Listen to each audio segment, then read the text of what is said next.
So, the US government just dropped nearly $1 billion on America's nuclear future. But what if I told you that entire bet could get completely wiped out by a shortage of a simple can? Today, we are diving into the single point of failure that threatens to derail the entire US advanced nuclear program. Yep, $900 million. The Department of Energy just handed this massive check over to Centrus Energy to build America's domestic supply of HALEU. That's the high-assay, low-enriched uranium that our next-generation reactors are going to need. Sounds like a huge step towards energy independence, right? Well, maybe not. See, the thing is, the centrifuges, they're all revved up and ready to go. But that whole $900 million plan, it's hanging by a thread. And that thread is a single, kind of boring, but absolutely critical component. One that's basically impossible to get right now. Okay, so let me introduce you to the villain of this story, the Type B cylinder. And look, this is not just some metal can. Think of it more like a high-tech fortress, specifically certified by regulators to survive insane accidents. And here is the bottom line. Without these exact cylinders, all that fancy HALEU fuel that Centrus is supposed to be making, it's trapped. It literally cannot leave the building. End of story. So how on earth did this one piece of gear become the ultimate choke point for the entire US nuclear industry? Let's dig in. Okay, let's break this down because this is super important. You see those standard cylinders, the 30Bs? Can't use them for HALEU? Nope. The ones you do need, the 5B or 8A models, well, they hold a tiny amount of fuel and, you guessed it, they are severely backordered. That is our immediate bottleneck right there. And that future solution, the DN30X? Yeah, that's still just a concept, years away from being real. And this chart? Man, this just lays the whole problem bare. Where do these critical cylinders even come from? Almost all of them come from Europe. You've got the French giant Orano and the European consortium Urenco, controlling something like 90% of the entire market. And the USA? A big fat zero. Our domestic manufacturing for these things, it just vanished decades ago. So you might be thinking, why don't we just buy some? Well, it's not that simple. America can't just throw money at this problem to get to the front of the line. First off, there's already a 1.5 year long waiting list. On top of that, you've got this tangled mess of US and European export rules that just slow everything down even more. And starting over from scratch, building a new US plant and getting it certified, you're talking 5 years minimum. All right, now let's look at how this logistical nightmare is already crippling America's big flagship HALEU project. We're talking about a potential death spiral for their timelines. Look, this isn't some brand new problem that just popped up. Centrus has a track record of missing deadlines. We've seen it all, from centrifuge issues to supply chain hiccups. The project has been slipping for years. But now, the cylinder shortage has become the main problem, the #1 bottleneck. It's so bad, it's explicitly capping their 2026 output at just a tiny fraction of what we actually need. But here's where it gets really scary.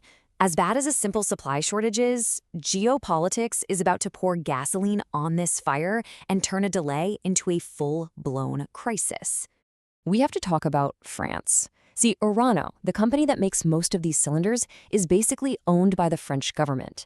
And with recent talks between the US and France on nuclear stuff breaking down, France's control over this one little component suddenly becomes a massive strategic weapon. They have all the leverage. And this table shows you just how fast things could go south. A trade spat could easily tack on another year to the cylinder wait time, pushing the total delay to over 2 years.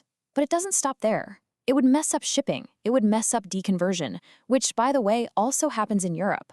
All of a sudden, a few delays turn into a total system failure across the entire supply chain.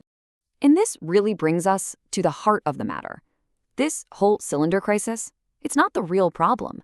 It's just the tip of the iceberg, the most obvious symptom of a much, much deeper failure in America's industrial backbone. Let me put it another way. The real crisis isn't that we can't find a can. The real crisis is that we've completely forgotten how to build the factories, forge the special steel, and train the expert welders we need to even make the can in the first place.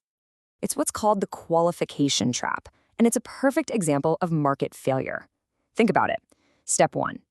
You can't get a new cylinder certified without using certified materials and certified welders. Okay. Step 2. But the steel mills and the welders, they're not going to spend a ton of money on getting certified unless they have a guaranteed order. Makes sense. Step 3. And who's going to place a huge guaranteed order for a component that isn't even certified yet? Nobody.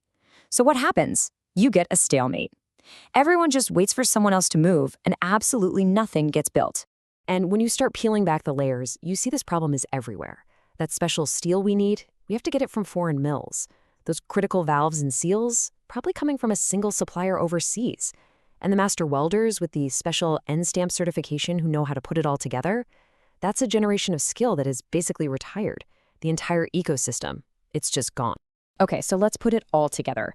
What does this hollowed-out supply chain actually mean for the official timelines that everyone, from the government to the reactor companies, is banking on? The difference is, it's just staggering. The official government line is that we'll have commercial HALEU operations by 2029. But when you factor in the reality of the cylinder backlog, the geopolitical risks, and the fact that we have no domestic supply chain, a more realistic timeline pushes that date out to 2033, and that's being optimistic. And what about the big goal, total U.S. self-sufficiency? That official 2035 target? It's pure fantasy. Realistically, we're looking at 2040, maybe. And if a trade war with Europe kicks off, forget about it. The timeline becomes indefinite. This is what it would actually cost to fix the problem for real. Not just build one factory for cylinders, but to rebuild the entire industrial ecosystem. The steel mills, the component makers, the training programs for welders. That $900 million the DOE spent, it wasn't a bad investment, but it was just a small down payment on a much bigger problem. It's like they bought a high-performance engine but completely forgot they needed a car to put it in. So what's the bottom line for you? If you're watching the energy markets, the uranium space, what are the key takeaways from all this? First, you have to understand, this is a long-term systemic problem. It is not a temporary bottleneck that's going to fix itself next quarter. For a company like Centrus, this puts their commercial timelines and their revenue projections at extreme risk. For the innovative reactor developers like TerraPower and Kairos, well, their own projects are now being held hostage by this fuel problem. And the biggest takeaway of all? If America wants true nuclear independence, it needs a massive, coordinated effort, like a new Manhattan Project, but for all the boring, unsexy, but absolutely vital parts of the supply chain. And all of this leaves us with one final, pretty sobering question. The U.S. is betting its energy future on a big nuclear comeback. But what if that entire dream is being built on a foundation of American industry that has already crumbled to dust?